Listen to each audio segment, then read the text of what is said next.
Shalom Nukulam. Hello, everybody. My name is Paul Gross. I'm a senior fellow at the Menachem Begin Heritage Center in Jerusalem.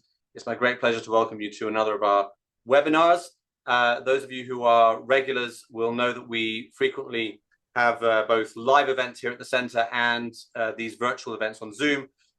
With the current situation, of course, everything is for now on Zoom. But we've really been blessed with some fantastic speakers over the last couple of weeks, mainly focusing on the situation, on the matzav, as they say here. But what I wanted to do was to talk about an issue which I think many of us, I think actually those people on this call, that is both Jews outside of Israel and Olim, people that made Aliyah here, perhaps thought about maybe more than some other Israelis because of where we're coming from and our exposure to the international media and to international opinion, which is how has Israel managed Hasbara? How has Israel managed public diplomacy? How has Israel dealt with the way it has been, the way it's perceived outside of these shores over the last couple of years? Particularly with the sort of deluge of disinformation on social media and traditional media and campuses and streets of Western capitals. And I was delighted to see that someone I respect very much and have learned a lot from over the years has actually been working on this very topic. So I'm going to introduce our guest, Akiva Tor, who is a Noah Sachs doctoral fellow at Bar-Ilan University. He's also spent the last half year as a senior guest research fellow at the Institute for National Security Studies in Tel Aviv. He was, until very recently, a career diplomat. He completed his last assignment as Israel's ambassador to the Republic of Korea.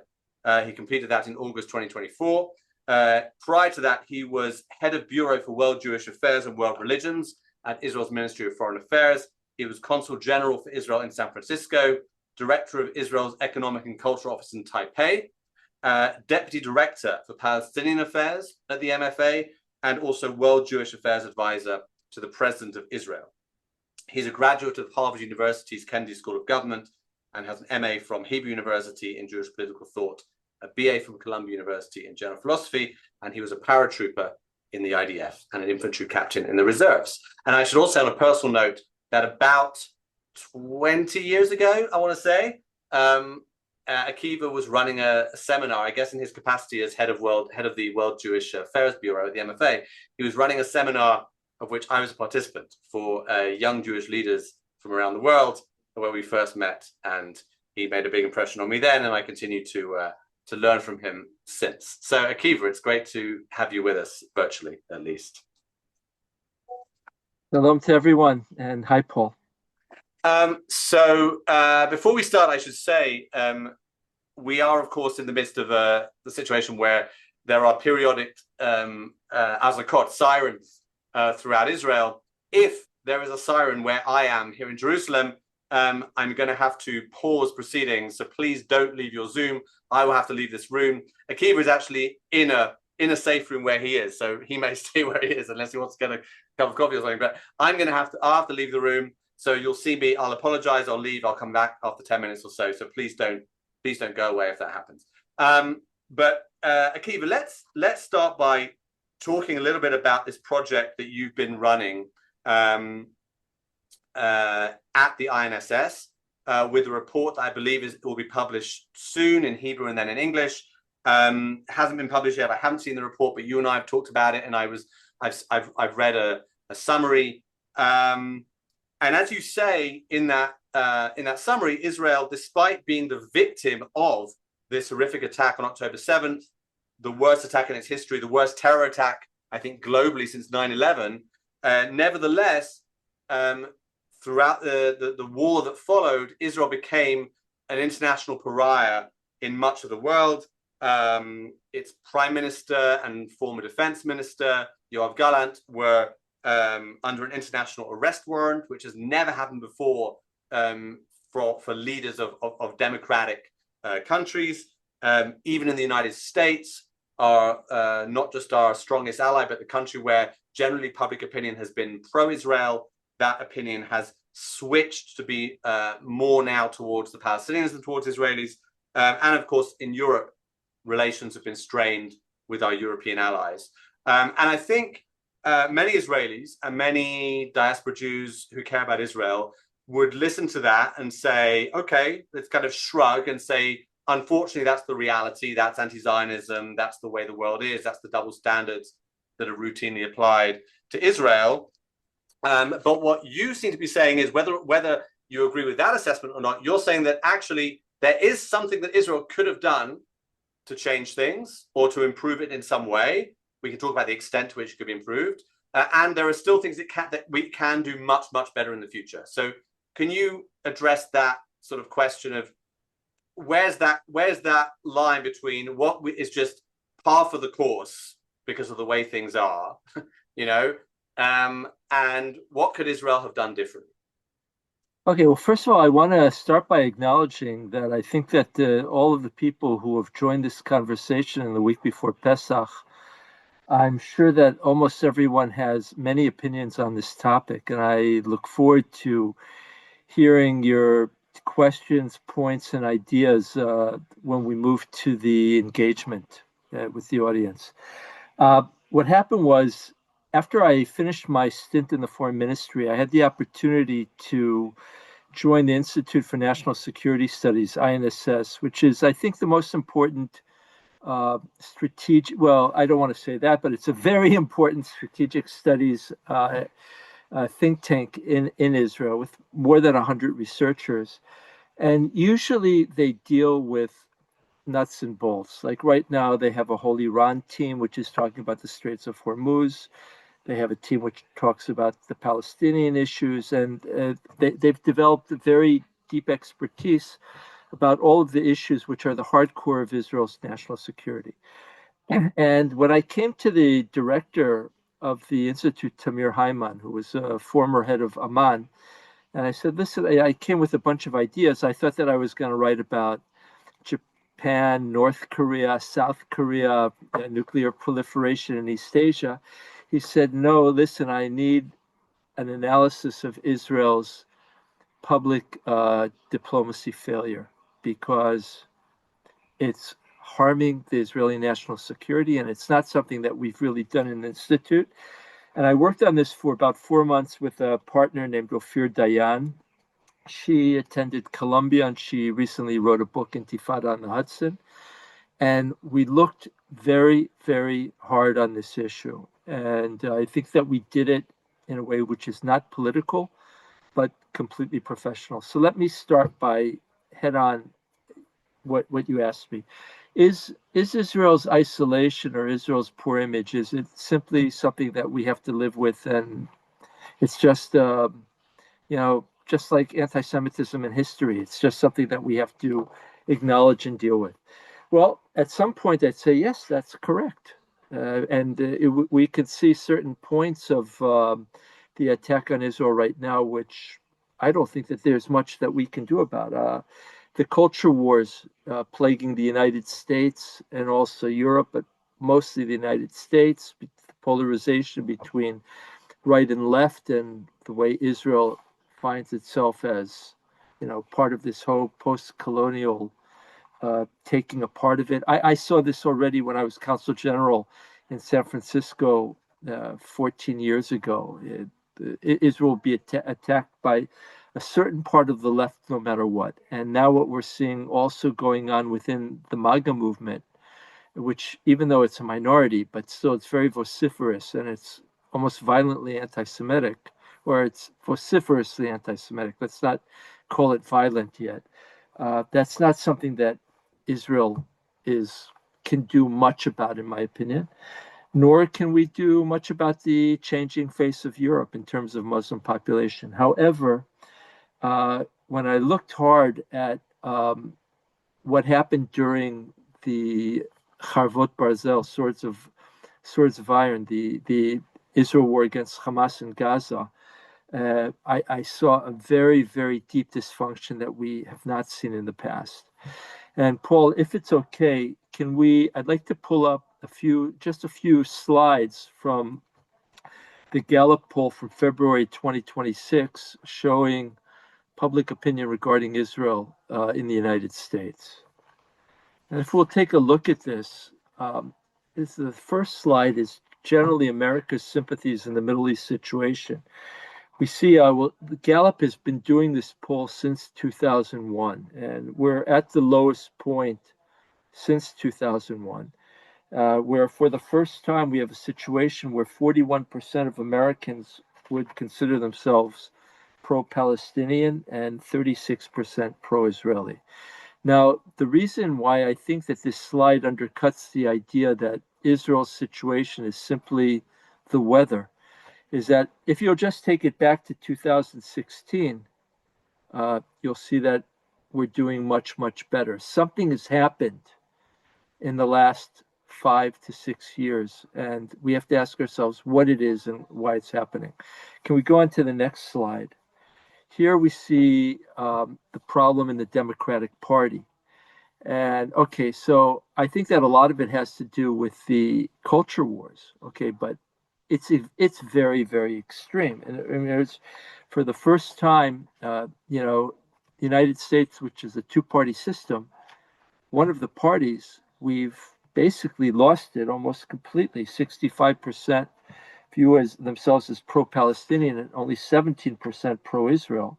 Whereas in 2016, it was reversed. 23% would consider themselves pro-Palestinian and 53% pro-Israel.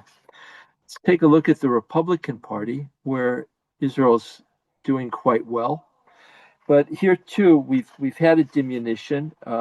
We've got currently 70% are pro-Israel. That's a healthy number. But in 2016, it was 82%.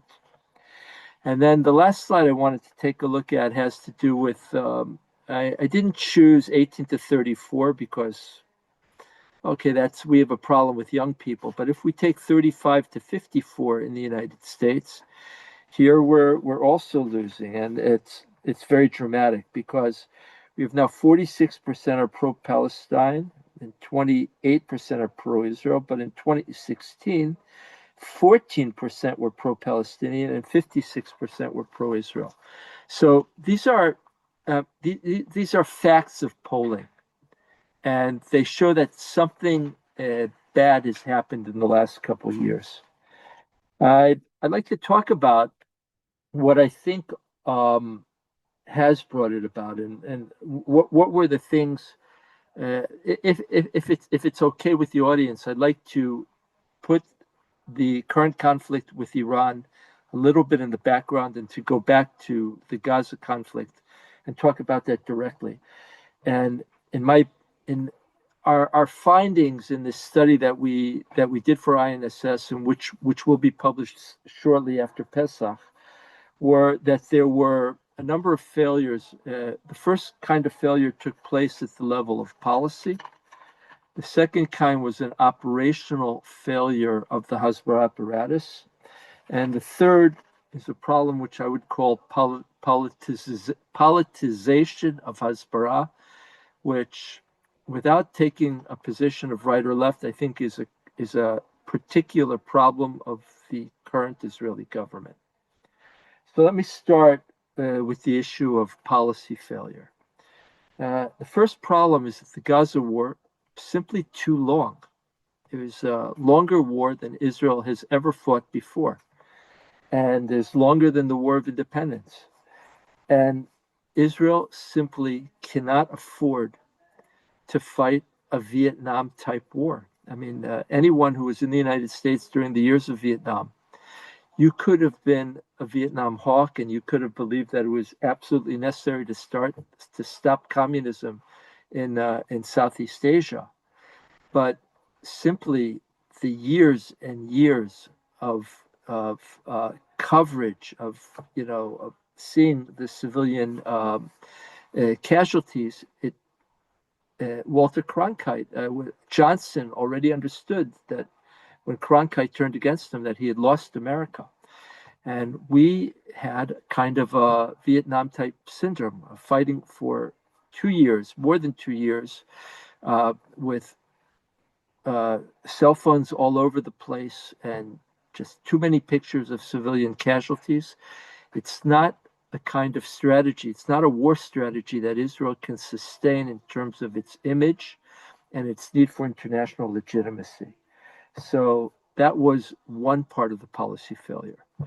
Second part of the policy failure, I think, plagues us now as well. Israeli government is simply unable to state clearly what its end goal is.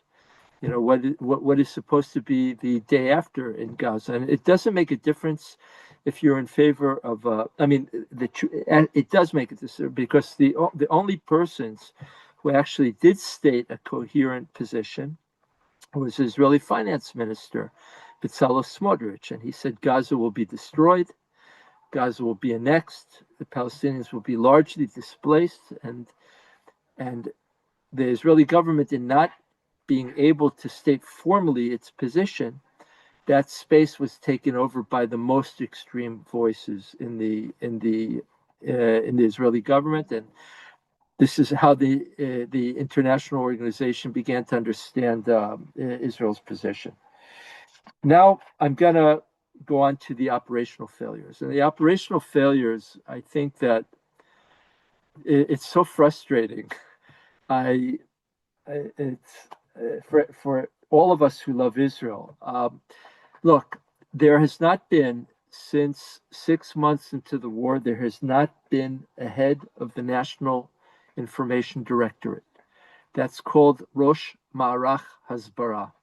That was a position that was established after 2006 Second Lebanon War, after the comptroller's report on the failure of handling international media and also Israeli media at that time.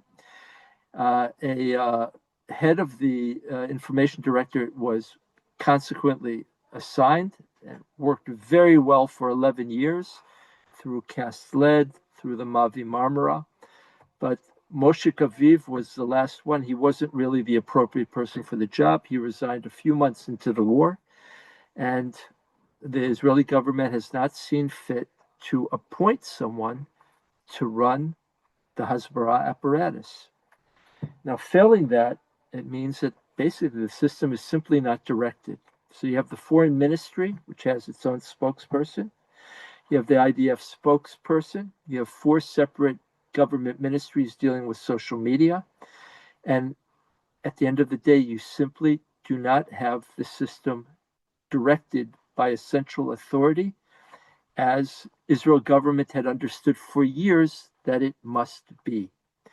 That led to a situation of total dysfunction in terms of our social media. We simply don't have we don't have social media tools for presenting ourselves or defending ourselves on social media. And unfortunately, the international media was almost completely neglected. Charlie Kirk, in his letter to Prime Minister Netanyahu, he said, I don't see any Israeli spokespersons on TV except for me and you, the Prime Minister. But that's not the Prime Minister's job, and he's not enough. And unfortunately, the Prime Minister is also was seen as somewhat toxic by many viewers. And as we needed other people. So that was completely not directed. And that's an operational failure which continues right now. We also right now, I don't know, it's a small story, but we have the story right now. For example, the Latin Patriarch was stopped on his way to Easter services in the Church of the Holy Sepulchre.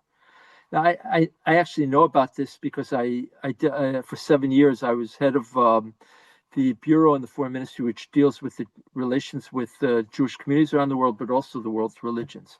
That's very, very sensitive. You know, you don't stop Pizzaballa, who, by the way, might be a future pope. He's a very, very reasonable person. He speaks fluent Hebrew. This simply shouldn't happen. But clearly something is not being directed. And it's causing, I mean, I think it's temporary, but it's now the Italian government and the Vatican, 1 billion Catholics are wondering what's What's going on with the Israeli police? They don't allow Christians to celebrate Easter, and the Israeli police. I'm sure there is a reason, but it's obvious that the system is not being directed properly. So that's the operational failure. And then the last point I wanted to talk about was politicization of Hasbara, which I think is not everyone has to agree with me, but I think it's a particular problem of the current government because look, the IDF worked hard to abide by the laws of war in the Gaza conflict. Every target was approved by an IDF lawyer. But Israel did not want to make its case regarding the targeting. To this day, Israel has not said clearly what was the extent of damage to structures in the various parts of Gaza. The humanitarian assistance was completely mishandled because, in my view, there were ministers who said, well, we should be starving Gaza. We should not be allowing assistance in. And that led to a situation where two things happened. Number one is uh, an IDF general was not appointed to handle the humanitarian assistance. It was just handled by Kogat, which was not enough. Israel met its what it needed to do under international law, which was to park the international assistance right over the line of engagement, when what Israel really needed to do was to make sure that the humanitarian assistance reached the people who needed it. And we needed to talk about it. But it was not spoken about it. Israel did not broadcast its efforts or handle its efforts properly. And I think that this had to do with the problems of the internal tensions within the Israeli government, where you had the center of government, which would be happy to do that, but you had a far right element which was not happy about it, and therefore, and you don't have anyone running the information apparatus or presenting Israel's isolation at every government meeting. And the net effect is you have a very, very deep dysfunction. So this is what I think happened. And I do have I do have a bunch of ideas about what I think we need to do in order to repair things. But maybe I should stop here and that's great. Yeah, we'll definitely get to that. I just want to clarify just some clarifications about what you said. So on that last point about the politicization and the problem that you referred to with certain members of the Israeli government, we don't need to get into the politics. Obviously, we're not. It doesn't need to be said here that the Begin Center is not a political institution. We don't take positions on political on party politics within Israel. But I just to clarify that what you're saying here is that when Israel did things exactly the right way that should have been done according to international law, according to humanitarian norms and everything else, it didn't make the case because there were some members within the government that actually didn't want Israel to be doing that, and so Israel didn't sort of boast about it because it would somehow upset members of the more extreme members of the government. Is that basically right? That's exactly my point. Look, President Trump said something. He said, stop. At some point, he said to Israel, stop showing pictures of blowing up all these houses. Okay. Now, there's a reason, though, why a government at war shows that, because there are several needs of strategic communications during wartime, and they can actually contradict each other. On the one hand, showing all these buildings being blown up can be bad for Israel's image abroad. On the other hand, it can be very important for internal morale inside Israel. On the third hand, it can be important for trying to defeat the morale of the enemy. Okay, but all these things have to be balanced, and they weren't balanced. And when it came to humanitarian assistance, Israel simply did not make its case that it was indeed making a sincere effort to feed hungry Gazans. And Israel also did not make a strong enough effort to try to say, to this day, that all these targets that we struck were all legitimate targets and exactly why. And we could have done a much, much better case on it. And which will bring me to the genocide charge against Israel, which I want to talk about. Okay, yeah, okay. I'm glad you're going to do that because that's definitely been something that's been, I think, a huge issue. I want to just ask. So you mentioned that since 6 months into the war or so, there hasn't been a head of the National Information Directorate, the Hasbara, the Central Hasbara sort of coordinating agency. How is that supposed to work, right? So what's the difference between there being someone there and there not being someone there? If there's someone there, what does he do? What do they do that wasn't being done? Okay, so the Rosh Marach Hasbara, Yeah. it's actually, there are two positions there. There's the head of the National Information Directorate, and that is a person who is supposed to take part in all Israel cabinet meetings, as well as meetings of the security cabinet.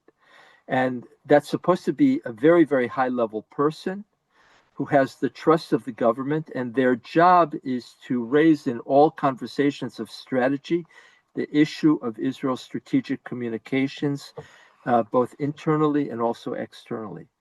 And to raise the issue, they are the person who is responsible for presenting the issue of Israel's image when the conversation takes place. Below that person is a person who's called Menahel Marach Hasbara, director of it. And this is the person who is supposed to direct the entire apparatus, to cause the IDF spokesman, the foreign ministry spokesman, the government press office, all of these parties to work together, not at cross purposes, to share information, to break through all of the problems that take place because of organizational competition. And also, it would be the person who would make sure that Israel develops social media capacities, which it does not have right now. Right. So basically, and I mean, what happened was one of the things that we did during the study is we interviewed more than 50 people, including both Israeli press, some who are writing in English, some who are writing in Hebrew, but also people from the New York Times, and in other words, the international press, to try to understand of how was the press effort dealt with during the war. And basically, unfortunately, they were ignored. It simply was not possible to get answers for months on end about difficult issues and difficult stories, or even just very basic questions about what are the Israeli war aims. They simply, the press was neglected and not answered.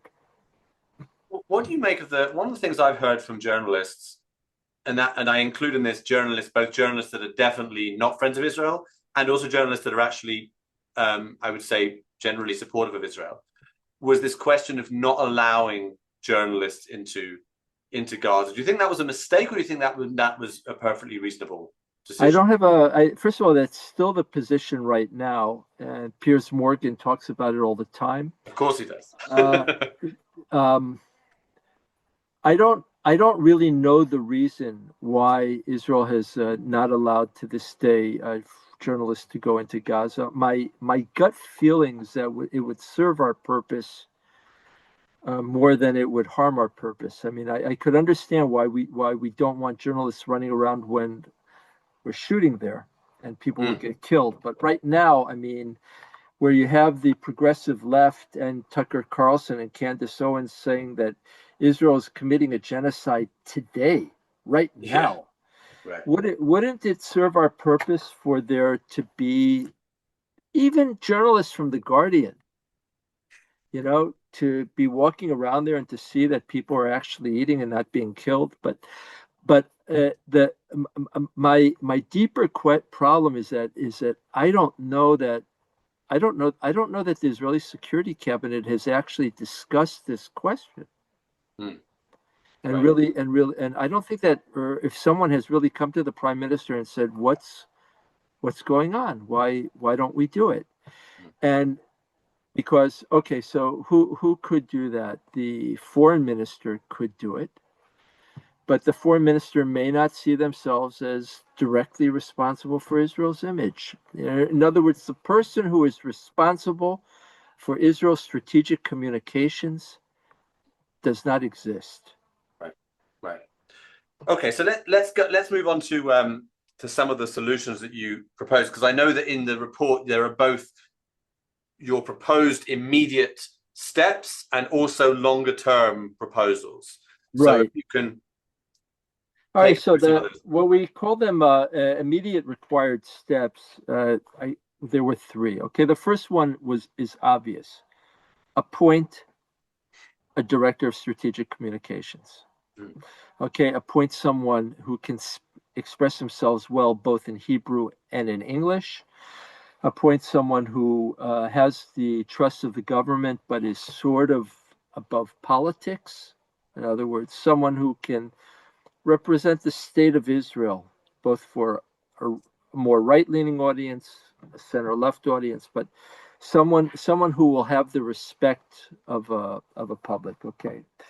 Second thing is the genocide charge in front of the International Court of Justice. We have to defeat this charge. We must beat it. And I've spoken, I interviewed for the report a number of international lawyers, and Israel should be able to defeat it. The charges against Israel are specious. But in order to defeat it, we have to work in a completely different way than we're working right now. Right now, the foreign ministry and the IDF Attorney General or Praklitud, the IDF legal departments have prepared a legal brief to present to the judges of the ICJ. But where is this legal brief? We're in an O.J. Simpson type kind of situation. If O.J. Simpson had really been innocent, say, okay, we're being tried not only in the court, we're being tried everywhere around the courtroom, and the judges are affected by it. And there's a political dimension. There's the countries that send these judges, and we have to be working at that level. But we have to have a full-blown, we need to see the defense of Israel against the genocide charge as almost a national project. Mm. And we need the strongest kind, we need the type of lawyers who are criminal lawyers, who know how to win a criminal trial, because we're being accused of the crime of crimes. Mm. And it has to be there has to be a huge public diplomacy effort, and we need to be talking about it. And that information, which it's been hard to get from the army, there has to be a command decision to achieve that information so that we can justify almost all of the targeting during the Gaza war. We have to make our case in a much, much, much more robust way.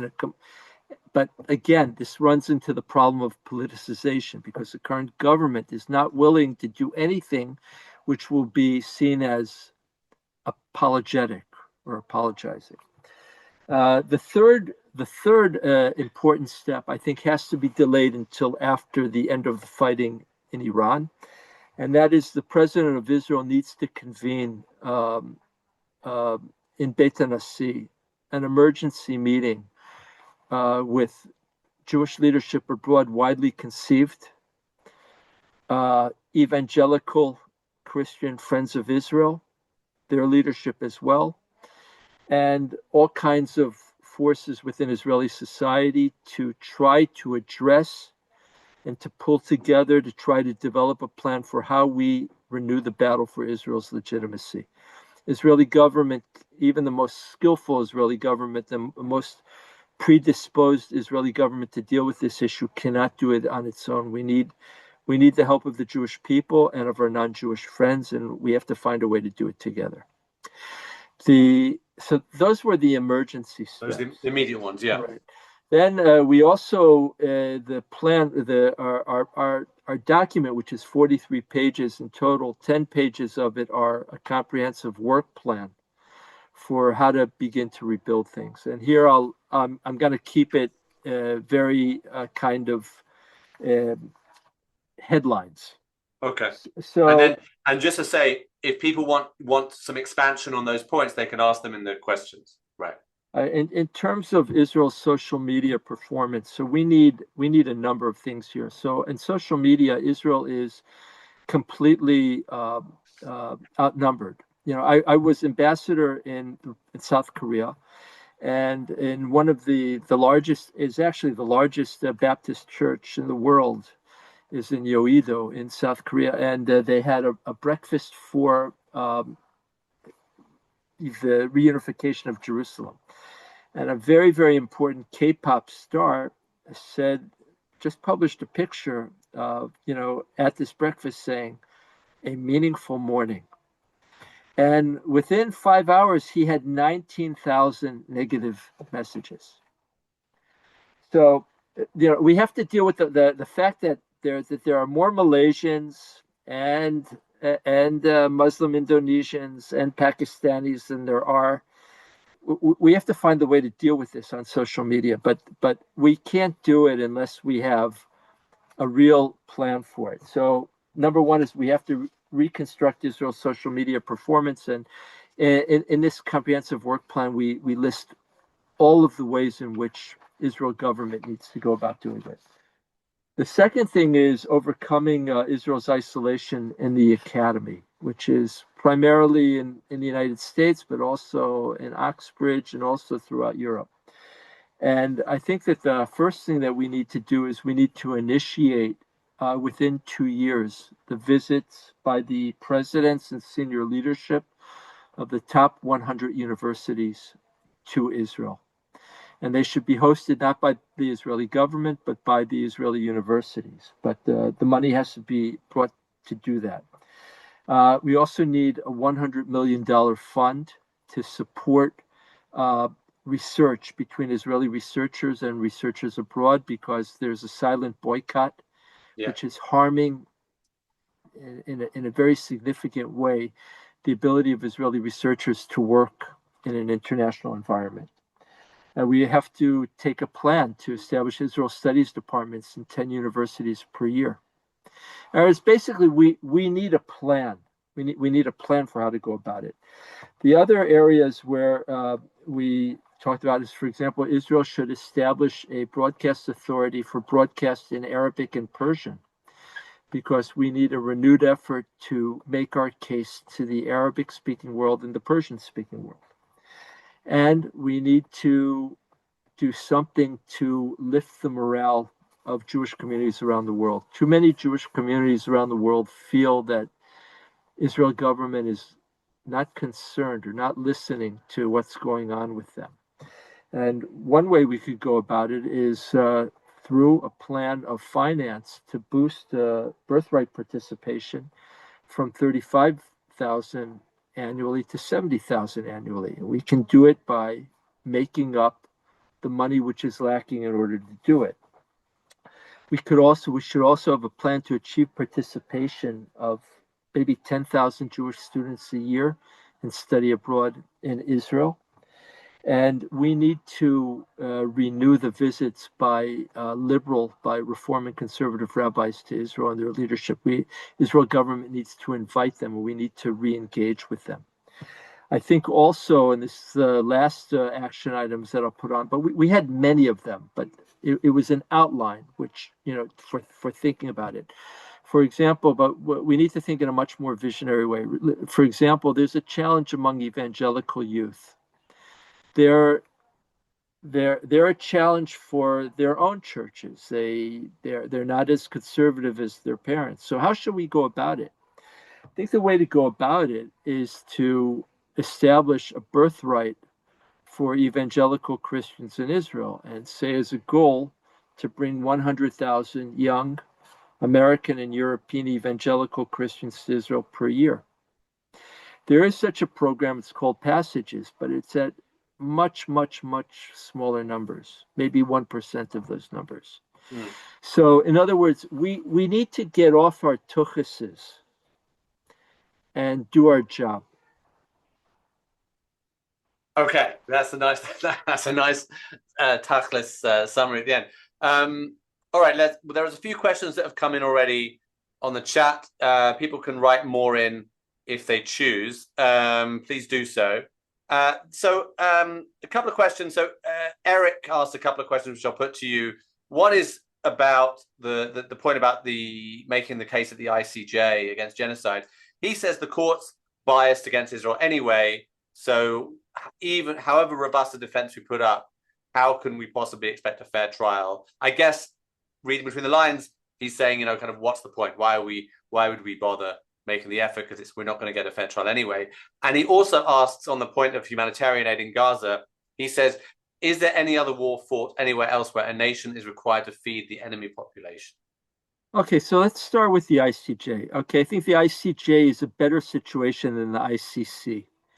The criminal court, where we have Chief Prosecutor Khan, and he clearly, I mean, that the fact that the Israeli former defense minister and the Israeli prime minister and Putin are the three people who there's an international warrant. That really is a devil and Daniel Webster type situation. But the people that I've spoken to believe that in the criminal, that the Court of Justice, our situation is different. It's not great, but we have a fighting chance. But we need to do our work, and we need not to be naive. And it is not sufficient to submit with them to them a brief of 500 pages. That's not enough. We need to be working with all of the governments that send judges to the ICJ, and we need to be working in the law journals, in the media. We need to be making our case. There needs to be a huge campaign about Israel's innocence on the charge, and I think that it is not foretold that we will lose. It absolutely is not. Now, let's say that Eric is correct, and we are going to lose there, which I don't think has to happen. But let's say that would be the case. Wouldn't the best way to delegitimize this finding be by having a very, very strong campaign explaining how the charge that Israel committed genocide is absurd? In other words, the offense that we need to do, even if we lose, that's what we need to do. That's in order to deal with this situation. And also, by the way, if we win, imagine what that will do to change the view or the siach, the way of talking among the fair-minded public. Right.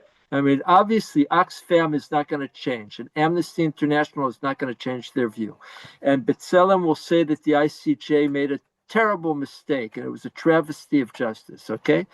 But fair-minded people, if the ICJ says Israel may have committed war crimes, as pretty much every country did in fighting any war, but it's not guilty of genocide. Right. That would be an amazing win. So instead of having a fatalistic attitude, I think we should see the opportunity here. Yeah. Now, in terms of assistance in laws of war, well, I think that we are required under laws of war to allow assistance and movement of food to civilian populations during time of war. Okay. Just to say, you meant about this point about fair-minded people. I think it's a really important point because so often we think of this sort of uniformly hostile environment outside of Israel, but I actually think that the vast majority of people outside of Israel don't spend their time thinking about Israel. They don't spend their time forming an opinion about the Israeli-Palestinian conflict. They just sort of go with like the headlines that they see or the tweets that they see from some journalists that they respect. And I think a lot of these people they're persuadable, apart from obviously the really committed, diehard anti-Zionists. Fine, you have those ideologues. You can't do anything about them. But I do think the vast majority of people are persuadable simply because they're not people that are particularly committed in one direction or other. It's just that they've followed the way, they've kind of gone the way the wind is blowing, right? People are affected by the general atmosphere, and but I think I also saw that Eric mentioned why not that we need more Western countries to support us. That's 100% true, but that requires us to do the diplomatic work. Okay, now in order for that to happen, I'm sorry to say it, but even if we're angry at Keith Starmer, we can't offend against him in a rude way. Keir Starmer. Yeah, exactly. Keir Prime Starmer. Minister. Yeah. That's right. Or it's not good when Israeli ministers speak very rudely about Macron. I mean, we're not going, and we need to get Germany back on board. In other words, yes, but that's diplomatic. If we want Western countries to help us, we're going to have to do our job. But the problem is that many of the Israeli government communications at the level of ministers vis-a-vis governments have been obnoxious. And when that happens, people aren't sometimes not willing to help you.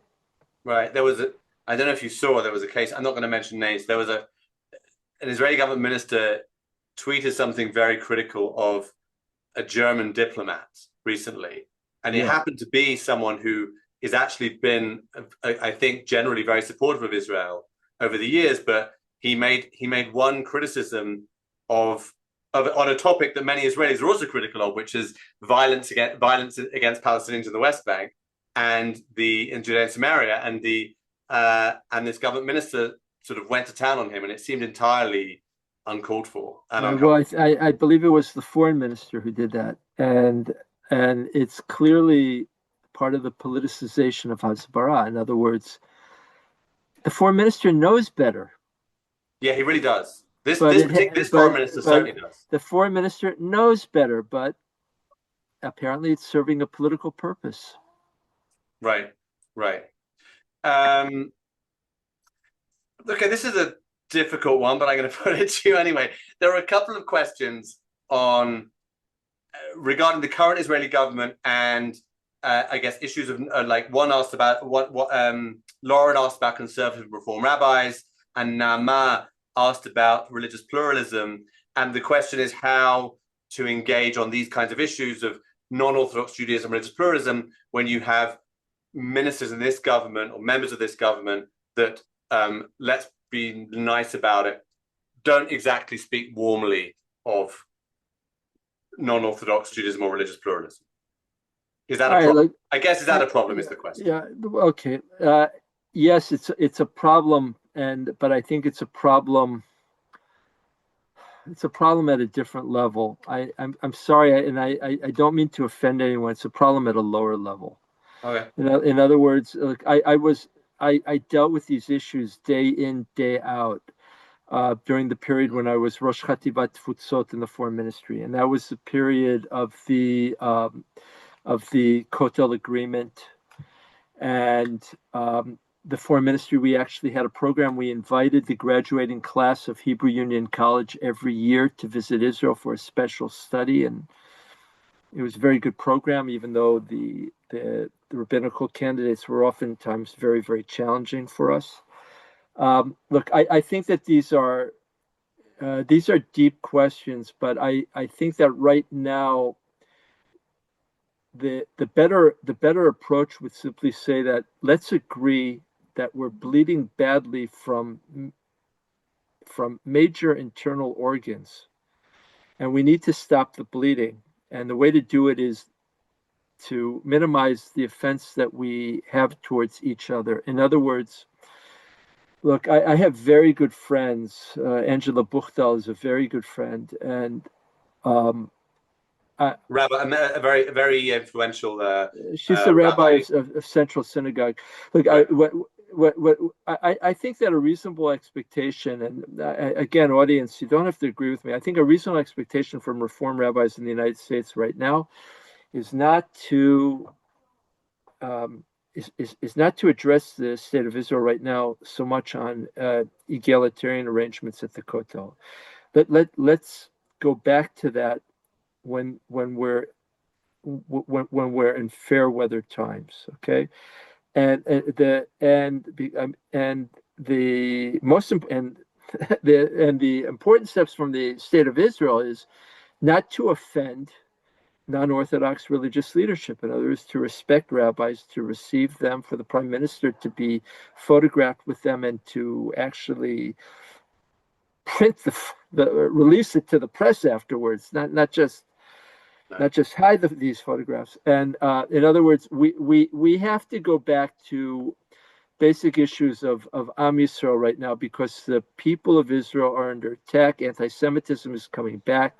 Fundamental legitimacy of the state of Israel is coming back. So we have to deal with legitimacy fundamentals. Afterwards, we have to go back with, okay, how do we solve the machloket within the state of it, within the Jewish people regarding pluralism?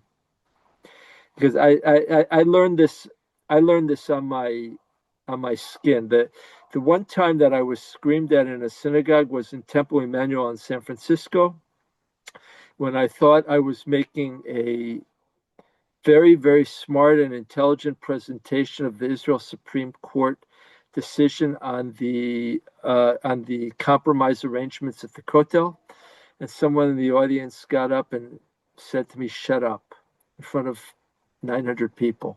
Wow. And then I realized that we were in a different place. And then when the state of Israel actually adopted the Kotel agreement, but it wasn't realistic. The Avichai Mendelblit may have thought that he was doing something absolutely correct and just, but there was no way it was going to pass muster with the Haredi parties. And it was completely unrealistic. So in other words, we need to have real discussions about these issues. But I think that these are discussions for when we're out of the hospital. Right. Yeah, I see what you mean. If we introduce them now, they're actually going to just complicate things, I guess. No. We have a problem when we have young people who think that young Jewish people who think that who are anti-Zionist, or Right. that's not talking about religious pluralism is not going to solve our problem. Yeah. No, I hear that. Harriet asked, how likely is it that any of these excellent recommendations will be implemented? And maybe if I can just piggyback on that and ask, how does this work in terms of, once the report is produced, is it going to be, are government ministers going to see it? Will opposition figures also see it? Because obviously we have an election this year, so who knows who will be the government in 6 months, a year's time? Will people? How is this going to be? Put on the desk of the prime minister and other people in Israel, in the Israeli political sphere? So anyway, look, the report was finished in the first week of January, and then it had to go through all kinds of processes which enable it to be published by a major think tank. And we decided to delay the publication until after Pesach, because we thought it would just be lost in the current conflict.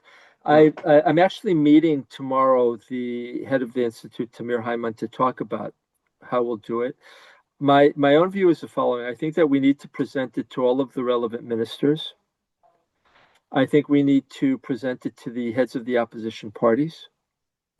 And I think that we need to present it to the Israeli press. I think that there's going to be a difficulty, because the report will be, you can't get away from it. Elements of the report are just very critical of the behavior of the current government, and I don't know how to square that circle. Or the government controller wrote a similar report, but it hasn't been released.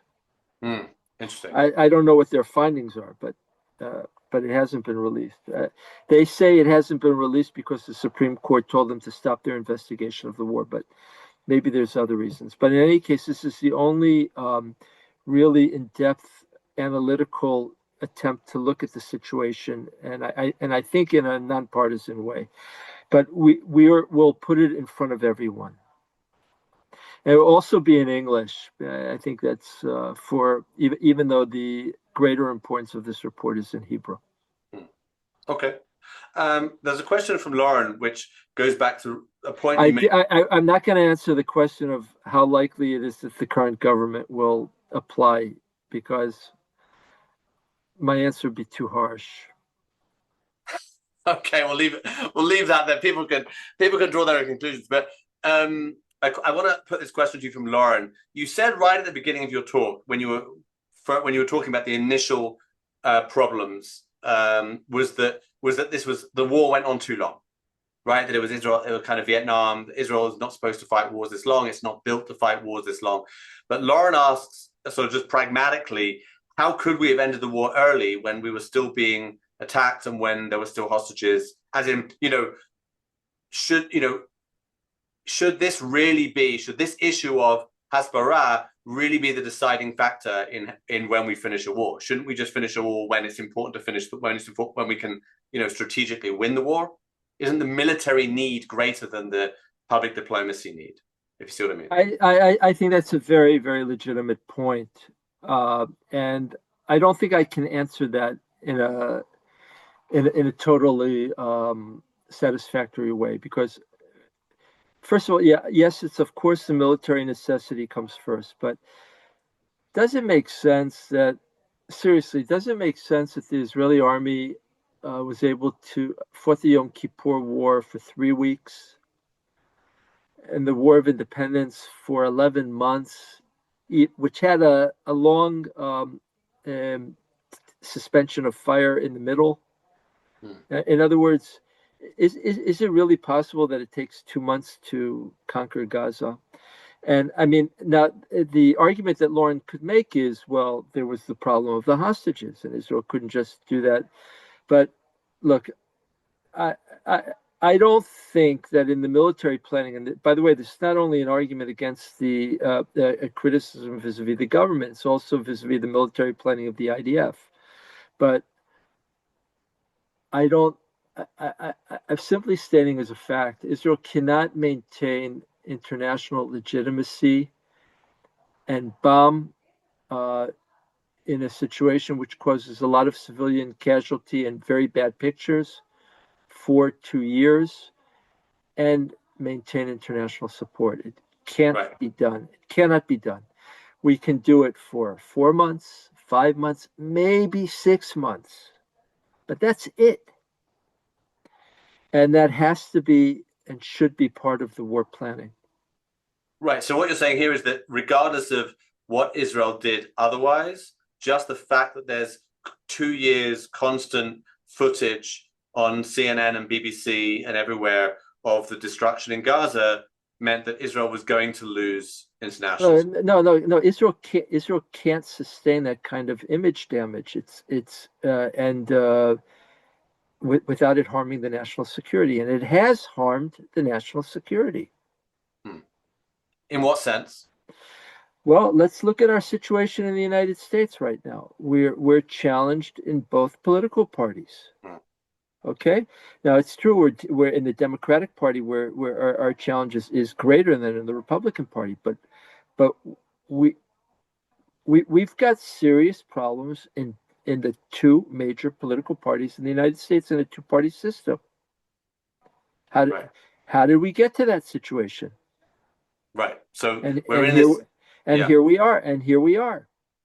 Right. So right now we have an administration that's very supportive of us, but we could find ourselves in a very unpleasant situation a few years down the line. Right. So if in the next election or the election after that, the choice is both a Democrat and a Republican who are sort of at best lukewarm on Israel, then you're saying that's something that we could have avoided. Let's put it this way. I think that we haven't done what's necessary to avoid it. Okay. And by the way, like, let's say Gavin Newsom will be the Democratic. Now, I know Gavin Newsom. Governor of California. Right. Yes, yes. He's a stand-up guy. His gut is pro-Israel. I'm sure of it. I know it because I dealt with him as mayor of San Francisco when we had problems in the city council. And uh, but if he's presiding over a party Mm. where 61% of the registered Democrats consider themselves pro-Palestinian, then Yeah. it's going to affect policy. Yeah. Interesting to see that he recently walked back his apartheid comments. That Yes, was and by the way, that's a good sign. That shows that he wants to run for president of the United States, right. Right. and But, and he feels that he has to clarify his position on Israel. But I think that what he said, what he took himself back to where he really is. He does revere Israel. He doesn't like the current Israeli government, but he is pro-Israel. okay. Okay. So yeah, but of course it may not be. But it may not be him. It could be AOC. Right. We could be in much more trouble than that. We'll have to see. Yeah, okay. I think it's unlikely that AOC will become president of the United States, but Okay, from your mouth to God's ears. Well, let's Akiva, thank you very much for bringing this to us because I think that it's an issue which many of us have thought about. I don't doubt that there are people on this call that have very different opinions. They've come up also in the questions, in the chat, in the comments. That's fair enough. That's perfectly legitimate, and some of that is to do with people's own views about the current government, but also just their own sense of what's happening in outside Israel and in the anti-Israel world. But I do think that many of us have felt, wherever we've laid the blame, many of us have felt that something has been missing in the way Israel has presented itself over the last couple of years. And I really appreciate the fact that you and Ophir Dayan have put the time in to create this report. We look forward to seeing the report. As you said, I think you said it's going to be in English as well at some point. So maybe that will be available where would they find that, on the INSS website? that's correct. Okay, so the website of the INSS, Israel's the Institute for National Security Studies. Look out for that. And I want to wish everyone a Chag Sameach. May you all have a wonderful Pesach. For those of you in Israel, stay safe and stay in your shelters and your safe rooms when the sirens go. And Akiva, we hope to see you again back here soon. Be great to see you. Thank you very much for giving me an opportunity. Thank you, audience. Chag Kasher v'Sameach. Anyone who I've given indigestion, I apologize. But this is the way I see it, and I love Israel. I love Israel. That's fine. We all feel the same in that regard. Plus, we're all going to get indigestion with the matzah in a week or so anyway. So I will not. I'm on a keto diet with my wife. So. Okay. All right. Thank you. Thanks, Akiva. Thanks everyone for joining us. Okay. We'll see you all soon. Bye.